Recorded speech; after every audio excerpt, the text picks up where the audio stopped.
Back again. Back again for some more truth. Adjust my camera here.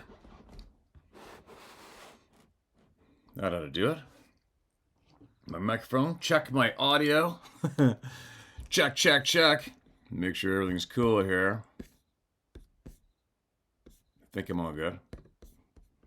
I don't know why sometimes everything changes. Nope, it's working. Everything's working perfect. Holy cow. Wow, look at that. It's going to be a good day. What do we got? Well, we've got voices always, every day. It's not even possible to not have voices to be heard here. What did I hear today? Quick one, having coffee this morning with Sarah and the nephew and the dogs. And what was the latest one on the street?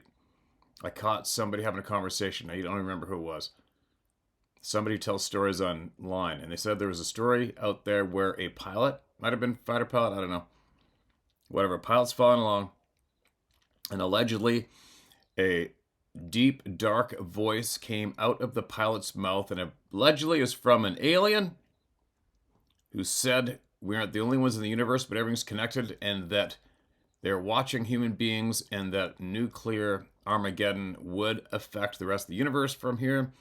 And that they're watching us, and if we carry on any further, we're going to be exterminated. That was the latest. Is that true? I don't know. Who knows? I wasn't there on the plane. But that's the latest one that I've heard getting pushed online. This seems to be meshing up with the alien invasion thing. Seems to be ramping up, right? People have been dropping up the little heads-up warnings about the fake alien invasion for a handful of years now. What do you guys think? Valid or no? Valid or no? Now, before I start rambling, yesterday was a pretty good ramble session, wasn't it? Let's just get into listening to some people talk here, all right? Hi, Steve. I watched all your Sasquatch videos and many of the hunting videos. I'm really jealous that you live in such a beautiful place and have such great hunting. I know you're busy, so I'll try to keep this short. I just want to chime in on the Sasquatch issue. All right, man. My background is this. I was a missionary for 15 years in Africa, in the countries of Zimbabwe and Tanzania. I dealt with quite a few people who had demonic problems, and I feel I might have some insight into this issue. Dealing with the demonic was kind of freaky. Dealing with the demonic was kind of freaky. Not something I always wanted to get involved in, but did so to help the people who were suffering from the problem. Yeah, it's pretty creepy. I've never seen a Bigfoot, nor do I want to, but I have paid attention to that and the UFO phenomenon for probably 25 years, and I feel that it is related. It is related to what I dealt with in Africa. Please bear with me. I don't think I'm the wacko Christian type that you sometimes see on TV, and like you, I've been a hunter and fisherman all my life. I got to do some hunting in Tanzania and Zimbabwe, and it was great. Your recent post about the guy who saw the Bigfoot disappear behind the 8-inch diameter tree really got me thinking about the paranormal aspects of the being/creature. You said some months ago that you were leaning toward the Nephilim theory about the creature's origin, and so I'd like to give you my thoughts because I think that may be what it is. Yeah, that tree thing, that was on Sunshine Coast of British Columbia. The Nephilim were the offspring of the fallen angels. We've heard this so many times. I'll keep going. The Nephilim were the offspring of the fallen angels and humans, and the Bible says that they were also in existence after the flood. I've read that some Bigfoot DNA has been gathered and testing showed it as being part human and part something else that is unknown.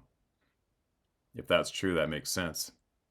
As the Nephilim, it would be extremely intelligent, and if my Bible knowledge is correct, it would have free will to do good or evil, just as its parent, angel and human parent, had free will. This would explain why some encounters seem very dangerous, whereas others almost friendly. In my opinion, the being is to be pitied because it knows it is strange to humans and an outcast. It is a victim of the evil intentions of fallen angels that disobeyed God and followed Satan. At the same time, it could be very dangerous, even deadly, if it has chosen to follow its father's ways. Nephilim could also have the paranormal ability to appear and disappear, like behind that tree. It could be a multi-dimensional being that uses that capability to avoid detection. Jesus and angels had that ability. From its Father's perspective, its purpose could be twofold. One would be to get people obsessed about seeing and interacting with them to the point of becoming like the wacko tree knockers and whoopers. Some respond that way, and their attention is totally absorbed with an encounter. The second would be to enslave those who have seen it, to be so fearful as to be slaves, unable to live normal lives, free from fear. No, that's what our government does. It is sad how many people are afraid to go in the woods now. They are slaves of fear, and Satan loves it. Both of those tactics keep people ultimately from finding Christ and being free. Just what Satan and his angels strive for, obsession and fear. If I ever see one, here's how I would deal with it. I would say the following based upon my past experiences. Quote, In the name Lord Jesus Christ, I command any wicked spirits that are attached to this being to do nothing against me in any way to harm me. I command you to let me communicate in some way with this creature, and that you do not incite it against me. Something like that. But there's no magic formula. Just the authority given to true believers. I have seen it in practice many times in my life, and it is faith building. And just a word of caution. That kind of approach can be dangerous to anyone who is not a true follower/believer of Christ. An example of what can go wrong is in the book of Acts. Acts. A-C-T-S. Why can't I pronounce that T? Acts. Acts. When some guys tried to use the name of Jesus to cast out demons without being true Christians. See, Acts 19:11-20, John 8:31-32 shows what it means to be a true believer. Plain.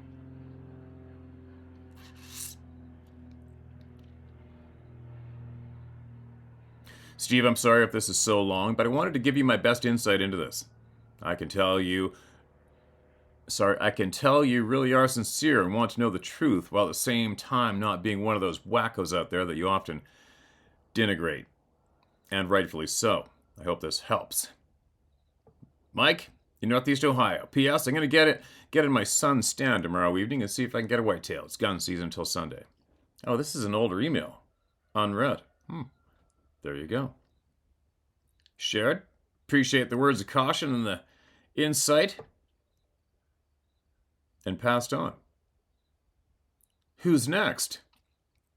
Take for what you will, leave it, you guys. But you know what? I'm thinking right now, only angels and the Nephilim, demonic entities can do the disappearing and all this other shit. I have a funny feeling all of these skills are possibly were among all species.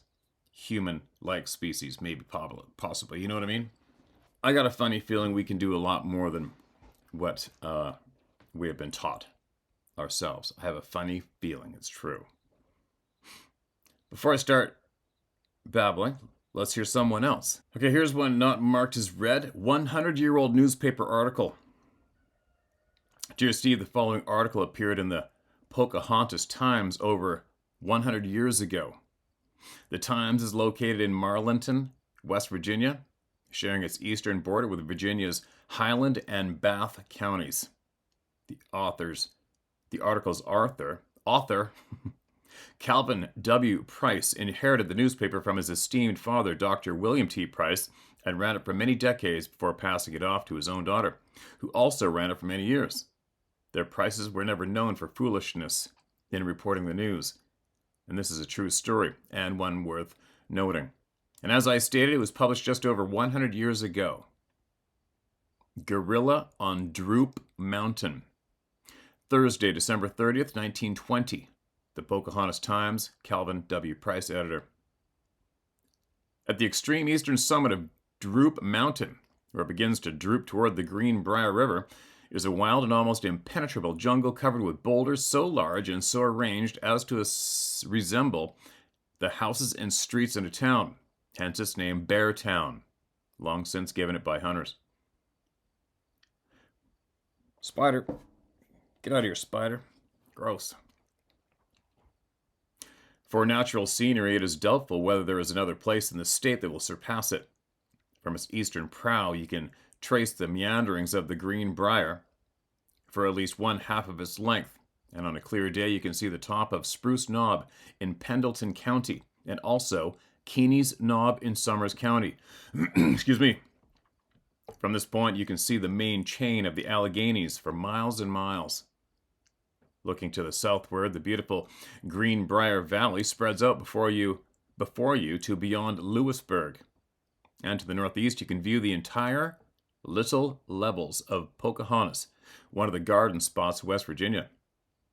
Beartown is often visited in summer by picnic parties because of the fact that there is still plenty of ice to be found among the rocks as late as the middle of August. And in the fall and winter, it is a great local center for fox hunters, being the natural habitation of both fox and wildcat. We understand that about 2 weeks ago, while Robert Cochran and Joe Hollinsworth, two of the veteran fox hunters of that section, were indulging in their favorite sport at Beartown. Their pack held something in abeyance in the thickest part of the jungle. Their pack held something in abeyance in the thickest part of the jungle.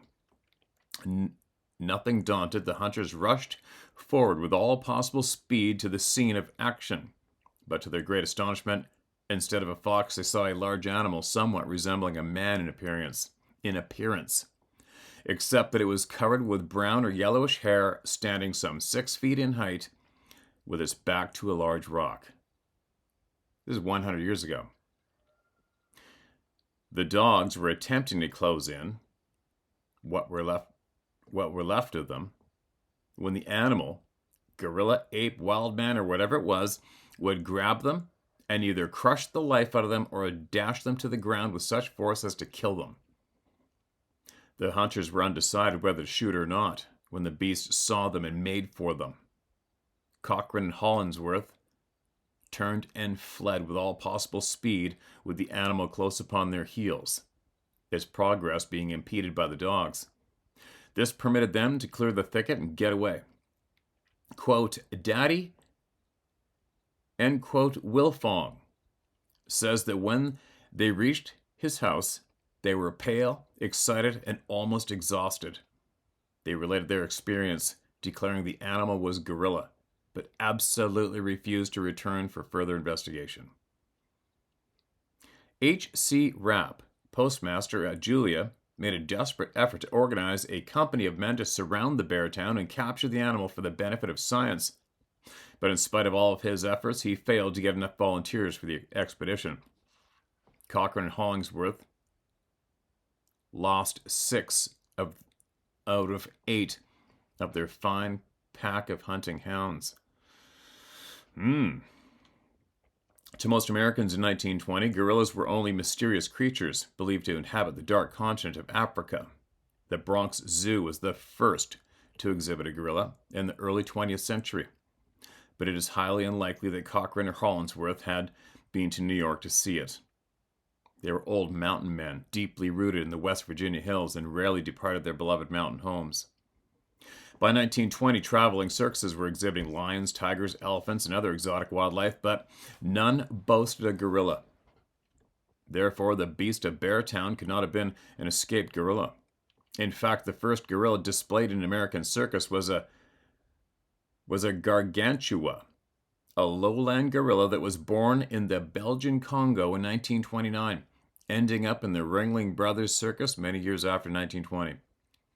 The two men who encountered the beast at Beartown had no other way to explain what they saw on that day in December. They'd obviously heard or read about gorillas, but it is certain neither had heard of Bigfoot or Sasquatch. Neither of these monikers was known at the time, except the latter term among the Indian tribes of the Pacific Northwest. Perhaps if the two men were familiar with one or both of these names, they would have identified the beast as such, but they didn't. They did, however, refer to the creature as a wild man, which is more likely a description of the beast rather than a name. Others in American antiquity had reported seeing such creatures in the forests and swamps of Americas, but none had ever called them a Bigfoot or Sasquatch. However, Because of their lack of knowledge concerning this cryptid, Cochrane and Hollingsworth believed they had encountered a wild man or a gorilla. Today we have a much deeper understanding, don't we? There you go. Shared. More people from 100 years ago. Oh, what's this one? Please, Steve, please don't share this on your YouTube. All right, I'll watch that later on. Excuse me, a lot of people do that. Give me a second. Here's another one. Hello and good day. There's no title in this email. Hello and good day, Steve. I hope all is well. I heard your bear story. I thought it was a good time to share this one. This is a recollection of what happened to my hunting partner and I one night. It's a short account of a very strange bear. Graham and I had left the town in the afternoon and traveled 3/4 of an hour west to go hunt elk. I'd been out there for a couple of days prior, and during the rain/misty day had a number of elk in the area that we were now going to hunt. I remember how nice those elk looked being wet from the rain, as it made their colors really stand out. It was early September bow season, and calling elk was going to be the deal. Sorry, it was going to be ideal, I think he meant. That just suited me fine. Elk are beasts that I can confidently say I get along with over most other game. I've always seemed to see eye to eye with them critters and have had some good times with elk over the years. We hiked up the mountain all the way to the first ridges. Sure enough, I managed to get some attention to my calls, and we heard something coming along the ridge toward us. There was a stand of trees with some openings on either side. We took a stand, with me covering the route. If the elk took the low path, while Graham took the higher position so he could see anything that came in, on or near the ridge top. A young bull appeared and stayed high as it made its way towards us. The 3 or 4 point elk perfectly silhouetted itself against the sky as it came to a stop 25 yards away from Graham and right on the ridge edge. I saw Graham draw his bow and hold steady, and hold steady, and hold steady. What the heck's he waiting for? I'm thinking. He's got a perfect shot. I don't know how long he was at draw with the elk, the bull elk standing there, looking around, but eventually he got bored and left. The elk, that is. So what was all that about? I asked him. I don't know. It just didn't feel right, is what Graham says to me. Oh well. At the end of the day, we managed to call him in, me with the bull call and Graham with the cow calls, and that is 95% of the hunt. Whether or not he took the shot was his choice and his alone. The night came soon after that. We were talking and having a good old time as we start back down. The trail we were walking on was a wide right-of-way, more or less a straight shot east and west. From taller trees on the left to taller trees on the right, and we were talking in the neighborhood of 15 yards wide. These days, there is not much for bush in that right-of-way. Back then, though, 20 years ago, there were bigger patches of willow and bush in the trailway. The moon was out that night, but I don't think it provided very decent light, as I remember. Graham and I were about 4 to 5 kilometers away from the truck, which was down the slope to the west. We were both in good spirits. We'd had an opportunity at an elk, and were talking away at a normal volume. In front of us was a large patch of willows, and I think that Graham saw the really small movement up ahead in the bush at the same time I did. There was a small rustling as well. No big deal. I said to Graham, "Hey, check it out, there's a porcupine in there." We're now both looking up at a spot that is 20 to 25 feet away. It took a few steps for us to come to a stop and talk about the critter. No stress. Graham says, "That's a bear." I slowly turned and said, "What? How do you know it's a bear?" Graham hadn't seen anything more than what I just did, which was nothing. We just heard a little bit of noise and maybe a small branch move, and he says to me, "I always see bears, I attract them." Oh, he's paranoid. That's what it is, he's paranoid. No shit. This is what Graham says to me. Lots of things went through my head at that point, but nothing disturbing. True, Graham had told me some big grizzly on such and such a mountain, and maybe another bear story or two, come to think of it, so I thought I'd been lucky enough to have a hunting buddy who was a human bear magnet. Whatever.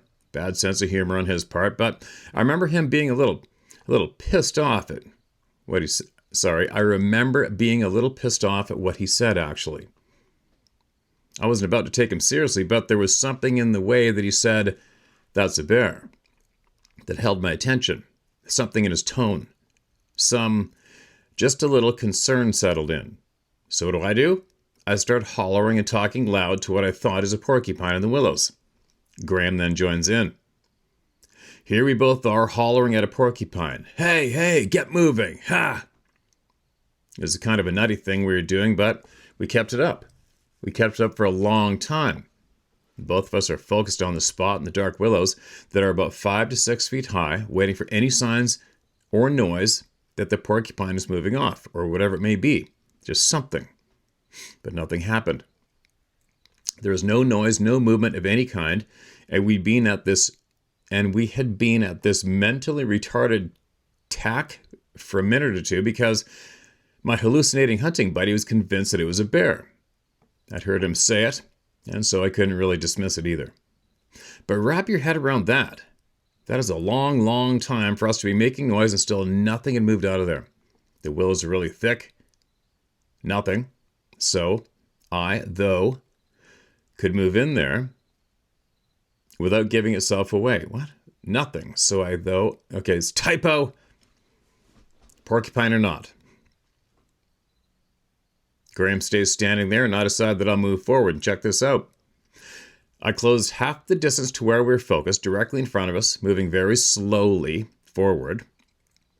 There, as the angle of the willows allowed, in front of my eyes, was something that I did not register immediately.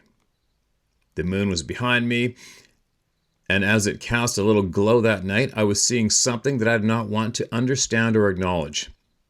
It took some time for me to get a grip on what was in front of me.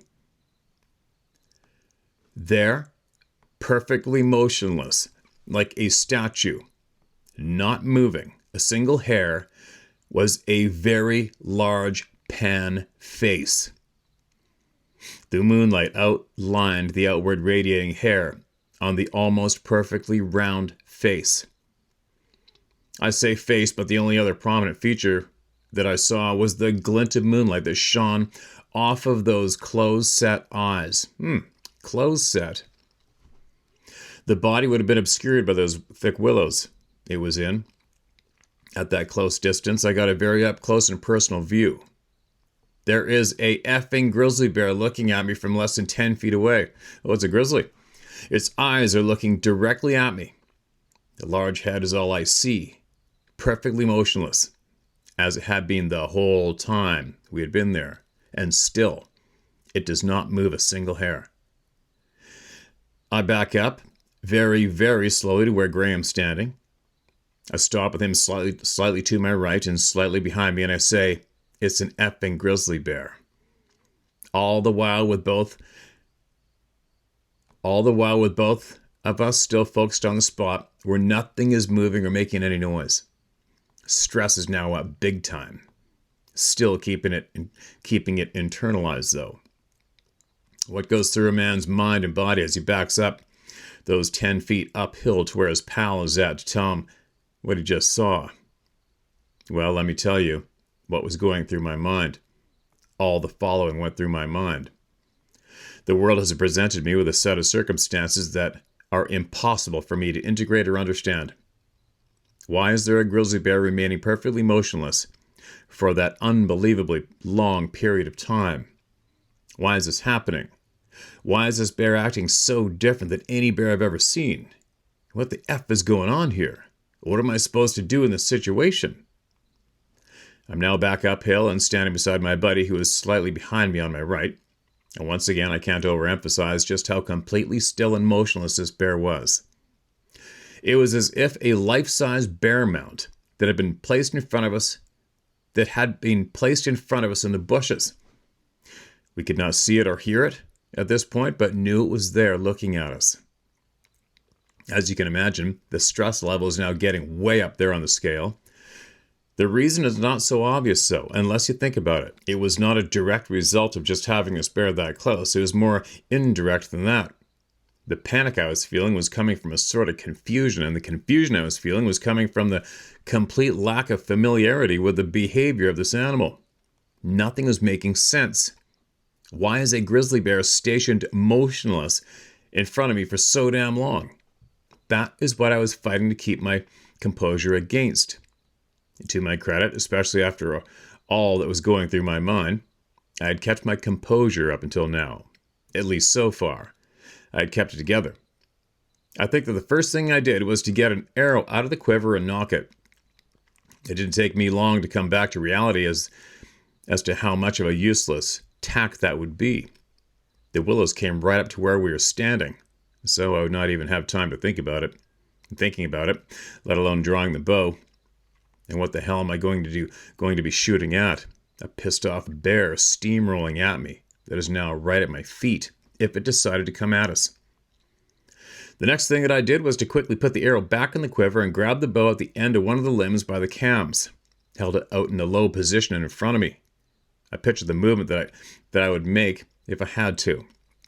I pictured myself making a full force upward swing and directing it to the bear's nose. I even recall saying, quote, "If the effing thing comes through, aim for its nose, smash it as hard as you can." Out of the corner of my eye, I saw that Graham was shifting his bow in his hands right about now. He must have thought it was a good plan of action, too.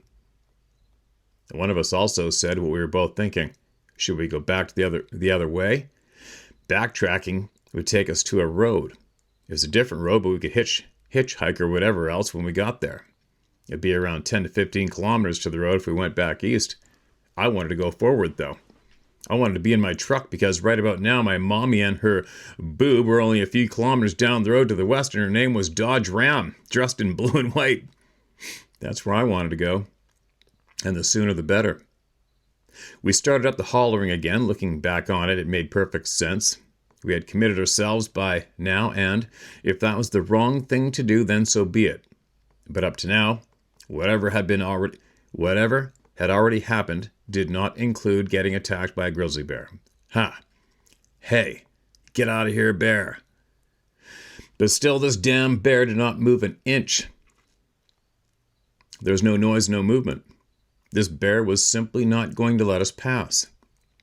I don't have to tell you what the stress level was at this point.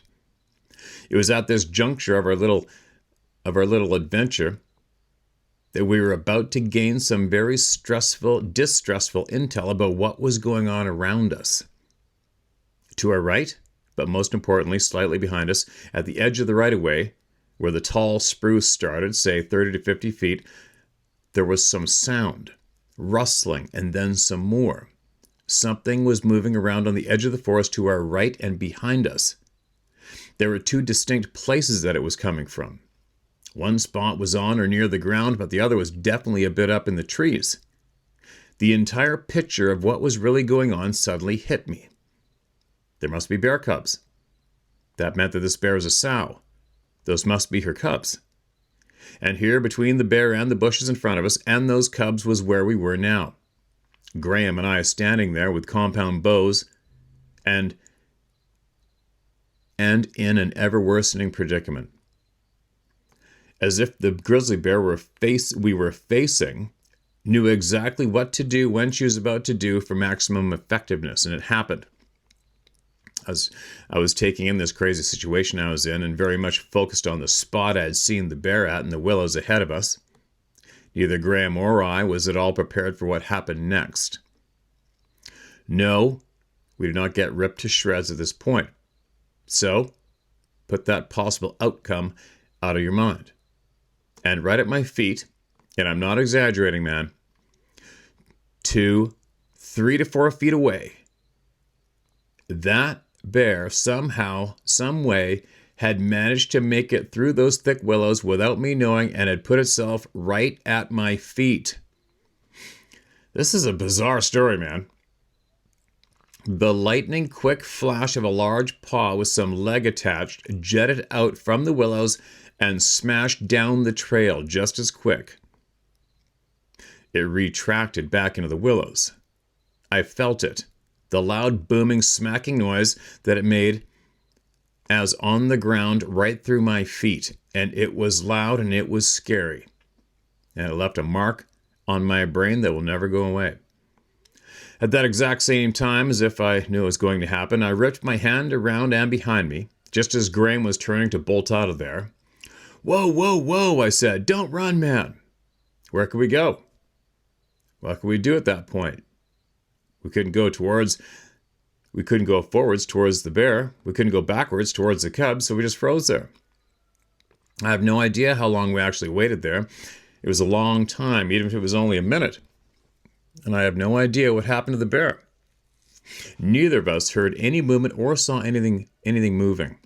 I have no idea how that bear got out of there without us seeing it, but it did. When we eventually got the gumption to move ahead, there was no bear there. I don't think I have to describe what the walk to the truck was like. What I know is that when I got home 45 minutes later and came to the door, she looked at me with a concerned look and said, "What's the matter?" She said my eyes looked big.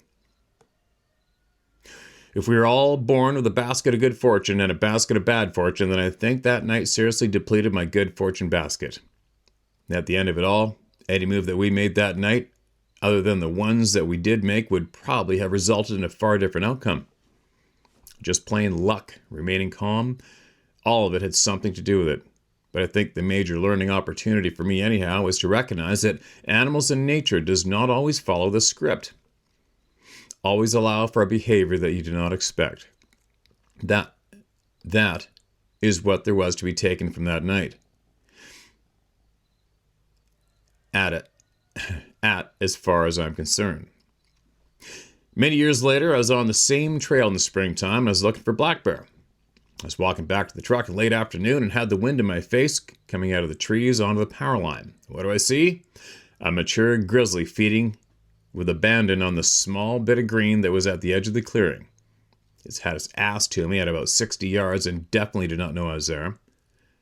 It wasn't a spectacular grizzly by any means, kind of a plain coloring with no transition to a lighter or darker section. All just a tan color, but healthy looking, being a spring bear. I had a bow yet again and slowly moved in on it. I got to within 40 yards. I took a knee, brought the bow up, and drew on it. There was an arrow nocked as well. And what I was doing was seeing what it would feel like to draw the bow on a grizzly bear before letting the arrow fly, mimicking an actual hunting situation if and when grizzlies ever open again. I imagined what it would be like to aim and shoot as I held my sights steady on its asshole. What I have to say is that anyone who takes on a large grizzly bear with a bow and arrow certainly has my respect. Wow, what a rush. I really want to kill a grizzly bear. And by the way, I eventually just called out calmly, "Hey, bear." The bear looked around, turned, saw me, held one of his front paws off the ground for a little bit, and then took a couple quick steps as it walked off into the trees. And that is what bears are supposed to do. Just a couple more things in conclusion. This all happened quite a while back. I was a very different man than I am now. It is virtually impossible to tell the story through the eyes of the man that I was on that night. The details of what I saw and what happened are without question and very accurate. The stress that I refer to, though, may not be. While I'm sure that I was scared and stressed, it isn't possible to accurately tell what it felt like because back then I had not yet experienced what I have in the past 20 years.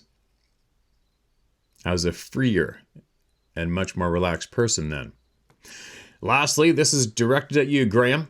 In the off chance that you hear Steve tell this story on his channel, I want to say that I hope you're doing well. Last I heard, you're in the Virgin Islands guiding fishing. That was a long time ago. I'm sure that Steve will not mind passing my contact info along to you. I'd really like to hear from you again. Joe Diaz. Wow, a grizzly bear story. Haven't had one of those for a while, hey Joe? Appreciate that, man. It sounds bizarre, though. Holy shit. From what I know and my experience as a grizzly bear, that's a weird one.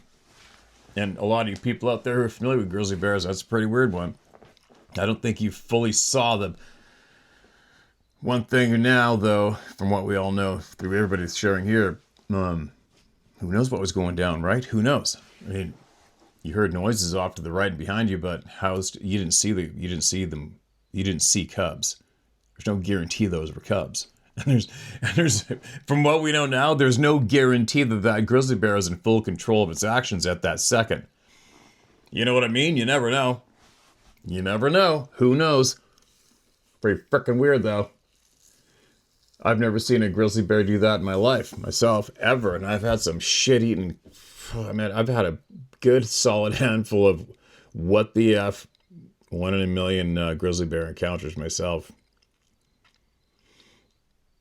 It's bizarre. Grizzlies are nature is unpredictable.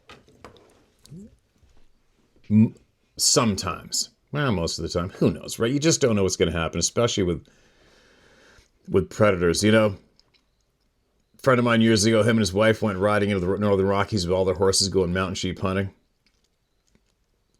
July, I think they left to be there for the opening. They rode in 2 days, I believe.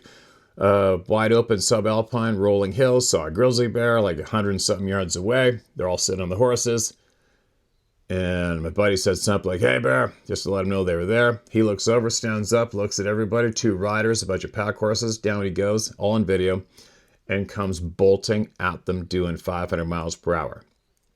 And then he goes out of sight behind a hill, comes up over the hill, continues straight at them. The camera goes up in the air, but the audio's still recording, and it's really creepy. And all you can hear is, "Oh my God!" You know, the screams from his wife, and then the gunshot, her breathing. She had the camera in her hand, and then the stressed out breathing. And they ended up having to shoot that bear something like 20 feet from her and the horse, starting from 100 yards, seconds earlier. You know what I mean? So you put something like that up against, yeah, here's this sow grizzly bear staring at us from 10 feet away, not moving forever. And there's cubs. So nobody ever. I'm not saying it didn't happen. Obviously it happened. But what a weird thing. What a weird scenario. What an absolute bizarre action from a frickin' grizzly bear, right? Very bizarre. I imagine there might be some people asking, what would I do? What would I do in a situation? Excuse me. Just had breakfast before I come in here. What would I do if I had a grizzly bear in the dark staring at me, not moving at 10 feet away, and it hasn't attacked yet? No growls, no popping to the teeth. Dead silence. First of all, I'd be like, is that thing even alive? That'd be kind of weird. But what would I do? Would I scream at it? Nope. I don't scream at grizzly bears. I don't scream at... Not when it's close and up personal. You don't want to raise the frickin' mood. Right? Me? I don't know. Picturing it right now, 10 feet away right there. Is grizzly staring at me in the dark, got moonlight. It's not moving. All right. I'm going to start backing up slowly. That's all I'm going to do. I'm going to keep my eyes locked on it. I'm going to back up slowly until I'm out of sight. And as soon as I'm out of sight, I'm going to bolt and put as much distance between us as I can. Stop and listen. Probably what I'm going to initially try to do. What other options is there with a bow and arrow? I don't know. I mean, I've had just my bow and a number of experiences with predators. One time a cougar, real close, and I was kicking snow in the frickin' cougar's face, right? I remember thinking, I was a kid though, I remember thinking if that thing attacks me, I'm just going to, after I shoot my arrow, I'm just going to get my bow between me and it and hopefully it gets tangled up in my bow. There's not much you can do. And then, like the man, the writer said, he's going to hit it in the nose. Doesn't matter. You wouldn't believe the scars on a grizzly bear's head from their years of who knows what it is. Antler tines from moose, antler tines from bull elk as they kill them and ignore those blows. Imagine being a huge grizzly bear. You attack I don't know, we'll just call it an average 1,600-pound bull moose with a set of antlers on it. And he's using those antlers to try to kill you. And he connects with your head a couple of times and you just shrug it off and end up taking him down and killing him anyway. When you know that happens basically all the time for real.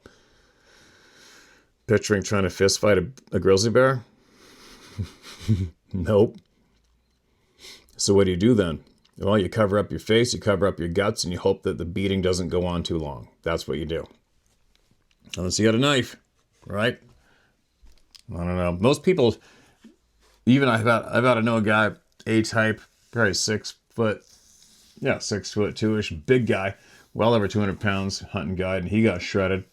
And he said flat out, doesn't matter how tough you think you are, you don't know how you're going to react. And he said he felt like he was just a little child trying to crawl away from the monster, was his initial reaction.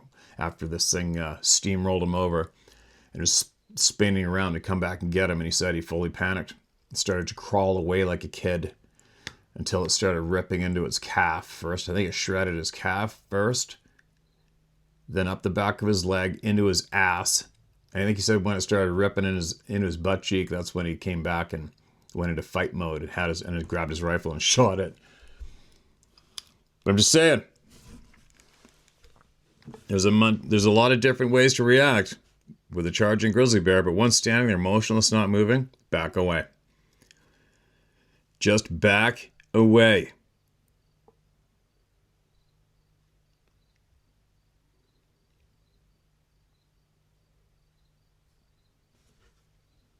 All right, here we go. My story is a little long, but it is the accumulation of 16 years from 1995 to 2011. If it's too long to share, that's fine. I'd like for you to read it, maybe take whatever knowledge is there about these creatures called Bigfoot. I do appreciate your channel, and has made me realize that I'm not the only one who have seen these amazing beings. I also know that we have a sixth sense. It can be helpful if we listen to it, or harmful when we don't. Thank you and have a great day, VR. All right. Here's the email titled, The Juvenile, by, hope I can share your name, by Victor M. Ulloa Sr. Ulloa Sr. This is my sighting. I didn't tell my story that often because I didn't know how to tell it or who to tell it to. But I know what I saw. So hang on to your seat. My love of hunting has pushed me to get up early in the morning and venture into the woods in search of a big buck or a doe. Well, it was the fall of '95, and that desire led me once again on my quest for a big buck. I've been living in Fayetteville, North Carolina since March '93, and I've been studying the hunting scene around the Fort Bragg area. I had obtained military-style maps that detailed every valley and hilltops in the training areas. I'd studied aerial photographs in search of a spot to hunt. And as I looked through the aerial photographs, I found an area off the beaten path. I always used my senses to talk to me when looking at maps or photos. You could call it my sixth sense. I selected X-ray training area and thought this would be a great place to hunt. It had a valley that led to a water source and had plenty of cover. I could set up my stand and look across the valley far and wide. And the evening before my hunt, I meticulously prepared my equipment. My stand was checked and loaded in the truck. My 30-06 was checked and cased. Ammo was ready. Food, water, maps, and compass. The list went on until it was all loaded and ready to go. The anticipation had made me restless, and I forced myself to sleep. My alarm clock went off, and my first thought was, damn, this is too early to get out of bed. I drove to the ranger station on Fort Bragg and signed out for safety reasons. Fort Bragg kept track of how many hunters were out in the training areas. I drove to my hunting area and had an eerie feeling driving down the firebreak hunting road. It was very dark. My headlights seemed to cut through the darkness only so far. The headlights shined on the trees, giving me a sense of giants standing there looking at me.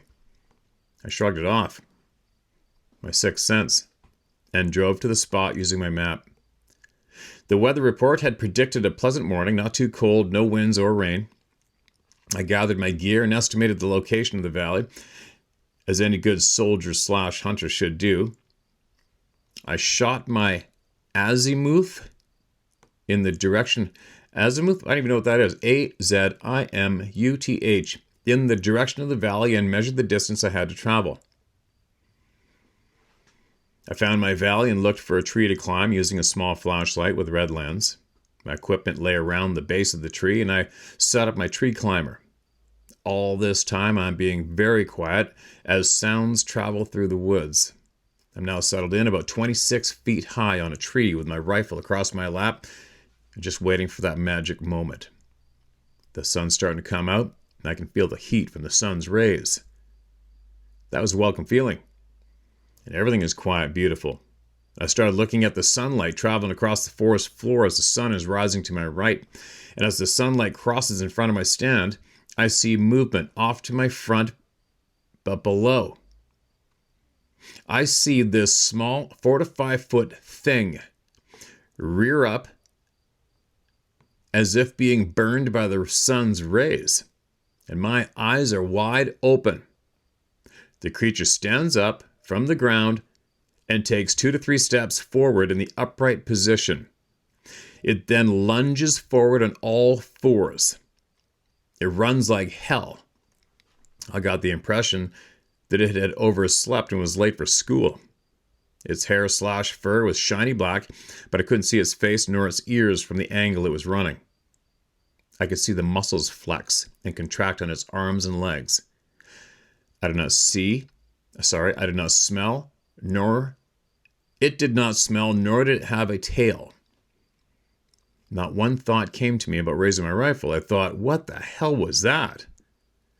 I looked down at the spot where it had gotten up, and I felt this overwhelming sense of fear come over me. The hairs at the back of my neck stand up, and I'm frozen in my seat 26 feet up. The juvenile had been about 6 feet from where I laid my equipment. As soon as I regained my composure, I got the hell out of that tree so fast. 26 feet seemed like inches.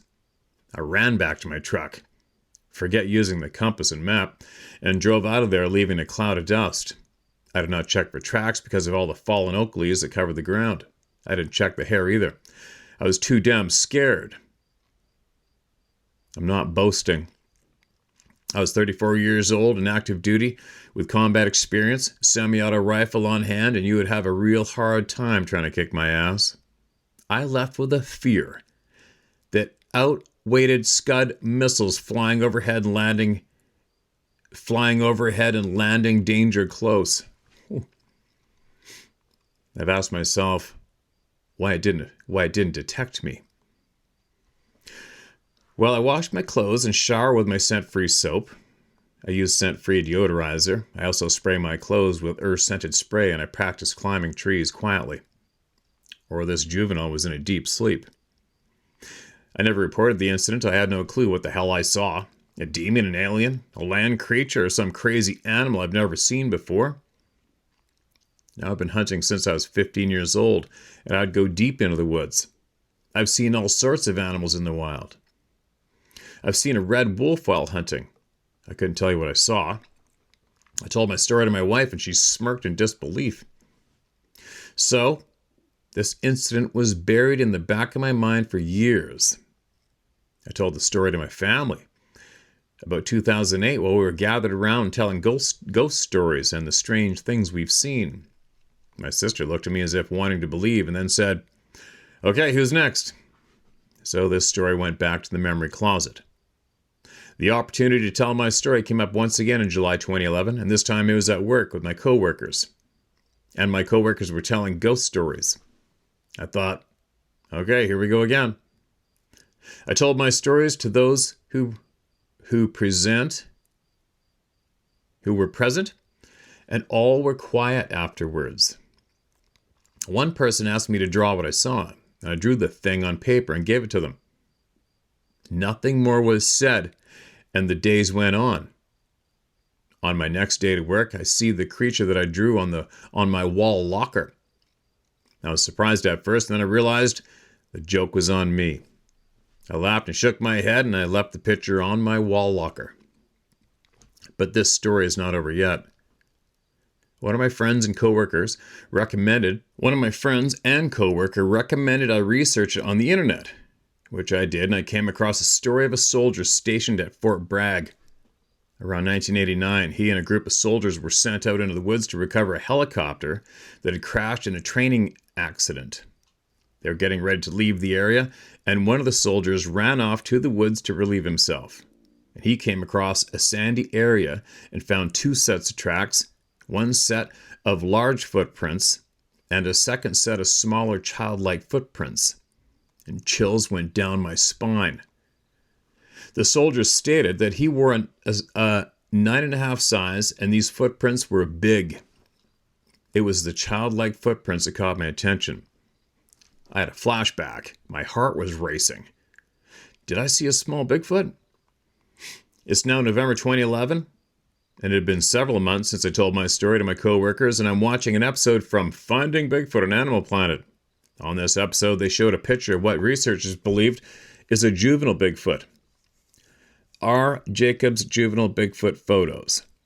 My eyes are wide open and the hairs at the back of my neck stand up and I'm frozen to my couch seat. Oh my God, it is exactly what I saw years ago. I compared Jacob's game cam pictures to what I drew, and both matched up pretty close to what I saw. I now know I saw a juvenile Bigfoot in the fall of 1995. Thank you, Steve, for telling my story. Please feel free to use my name. I don't care. It took me 16 years for me to recognize what I saw that day. End of email. There you go. Shared, my man. Appreciate you sending that in. It takes a lot of time to send in emails anywhere. I'm super glad you did.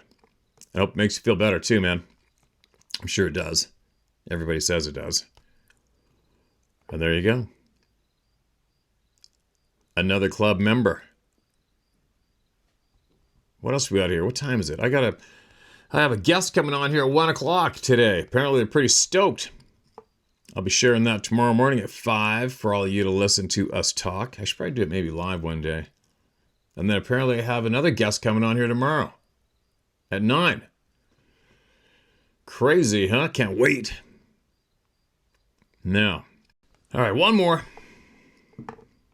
Dear Steve and the Round Table. 5 summers ago, I was camping in the French Meadows State Game Refuge area, just 33 miles from Forest Hill, California, of the Sierra Mountain west side. Turning in that night, in the back of my Toyota Sequoia, about 2:30 in the morning, I was woke up from something screaming, yelling, and roaring at me or my truck. I'm a seasoned hunter and I can imitate any game animal in my region.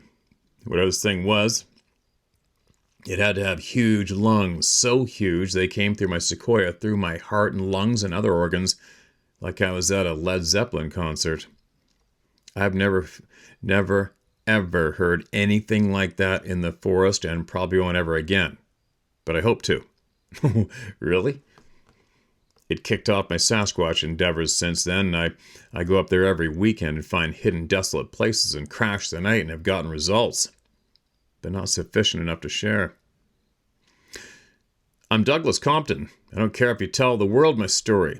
I know what I heard, and I love telling my experiences to everybody, including my grandgirls and boys' family and friends, and I'm very thankful to what I think was a very huge Sasquatch that I had the honor of him or her or them to acknowledge me at the least bit. Thank you, Steve, for having the means of doing what you're doing. Thank you sincerely, Douglas Compton. Douglas, I hope you're safe out there, man. I hope you're safe out there. I don't think on average when they scream at us like that, I don't think it's, so far it doesn't seem to an invite to come and spoon up for the night, I don't think. You know what I mean? I don't think it's a warm and fuzzy thing. The screaming at us and the decibels that it makes our organs shake. So, go with your gut instincts no matter what you're doing out there, and I hope you're still with us. And if you are, I don't know, give us some updates sometime on how you're making out with your search. Now, what am I doing? Lots. I actually gave in and phoned the mechanic to go over my truck from one end to the other before we drive up north. Save me some time. I got a thing about, I don't know what it is. I always do everything myself, and I gotta stop doing that shit. I should probably get a bunch of people doing stuff on here eventually, maybe one day, right? Or not. Damn, I was gonna share something else, but I forget what. Probably not a bad thing for the people that can't stand my ramble-bambles. But I better get rocking it out here and get my shit going. I'm gonna get all my pack boxes that I have stuffed with all the hunting stuff and slowly start getting ahead of the game, getting ready to leave at the end of the month for the hunt up north. Speaking of which, I think what I'm going to do there is, who knows I don't know, something's going to happen or not. Something seems to happen every year up there, but where I lost my knife as a straight shot line to where I lost the bolt of my rifle last November at 2 feet of snow. Those two spots in the ground are probably, as the crow flies, a mile and a half. A mile and a half away. So my plan is, instead of dumping money on a metal detector ahead of the time, because I'm not certain how much grass will actually grow up on that trail where I walk, because it's in pine trees, thick regrowth pines, and then some game trail, but we'll see. But what I think I'm going to do is I'm going to go up there first. We'll hunt a few days for the opening season, see how we do, and then when we feel it's a good time to do it, we'll go walk my flagged trail and see if I can't find the bolt to my rifle first on my own with my eyeballs. And then if not, then I'll drive to the next town over, which is a couple hours away, and I'll go buy a metal detector and I'll come back and find it. But I'm just giving you guys the heads up of my plan and my lost bolt to my rifle. Okay? And then we will see. I don't know. I mean, my knife appeared in my backpack. It's the exact same scenario. Exact same. I lost my knife and my trail camera in the snow deer hunting there. And it was returned in my backpack on the back of my quad. However months later. 10? September, October, November, December. 9 months later. 9 months later, about 12 miles distance, that knife was placed in my backpack. Covered in dirt and tarnished.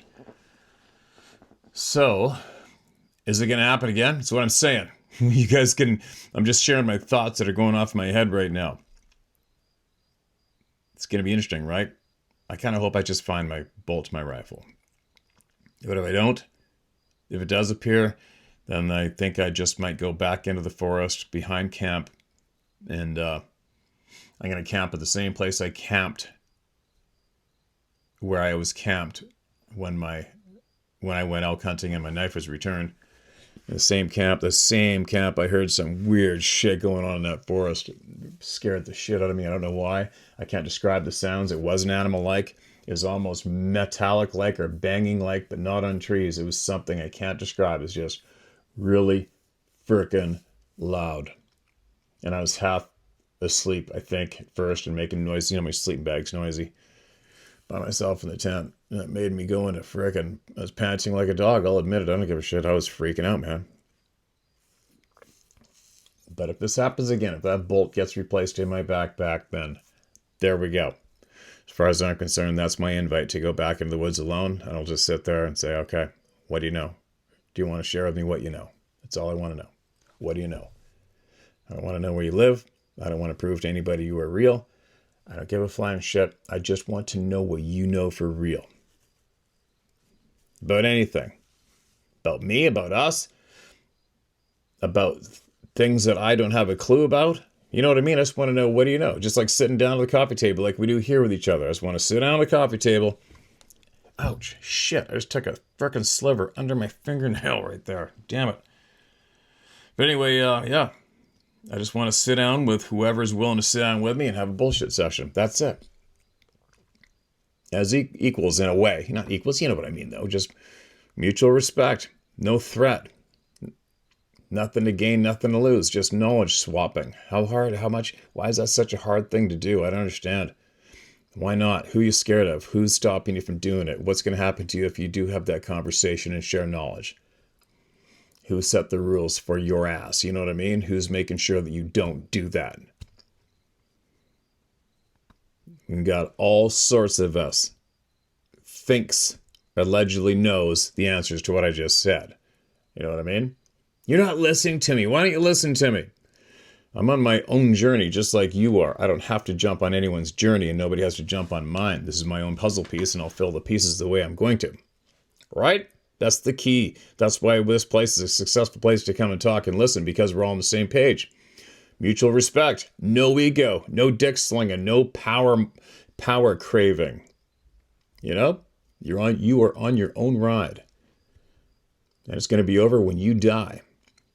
And your ride has nothing to do with me and mine has nothing to do with you. If you want to be generous and share some knowledge, share it. But demanding I listen to you and go on your ride, and I'm wrong if I don't, well, that means you should probably just leave the house. Right? You know what I mean? All knowledge shared is greatly appreciated here. And then you just do it the way you do, or not. I wonder why I have to keep saying that. It's weird, isn't it? Anyway, I'm not fully rested up yet, that's for sure. Holy shit. I think I'm going to go 5 or 6 days straight after tomorrow again. My choice, right? But anyway, share my story at howtohunt.com. Get your truth shared. Get it out. And I'll be back tomorrow morning with a guest. Can't wait. Later, you guys.